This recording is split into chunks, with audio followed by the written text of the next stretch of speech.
25 овој месец е крајниот рок за компаниите кои треба да го платат новововедениот солидарен данок. Во меѓувреме од Уставен нема одговор на претставката на Стопанската комора за изрекување на временна мерка за одложување на датумот за плаќање, истакна денеска Анета Трајковска од Стопанската комора.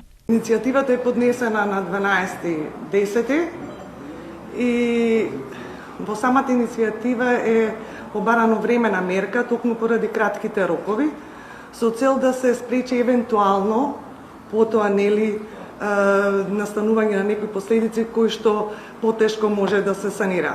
Што во случај ако до споменатиот рок Уставен не се изјасни по претставката на Стопанска комора?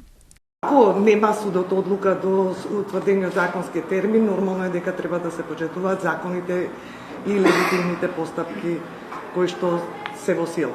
Солидарниот данок, како што вели Трајковска, ја обедини бизнис фелата поради правото за нивна гарантирана правна заштита.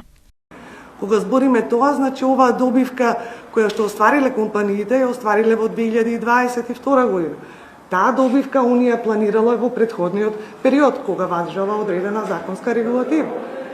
И штим веќе се нарушува тој процес на планирање, нормално е дека фирмите ќе се обединат по функција на обезбедување една гаранција за своето правно постоење. Солидарниот данок е еднократен. На државата треба да ја обезбеди околу 70 милиони евра од фирмите кои минатата година покажале добивка поголема од 10 милиони евра.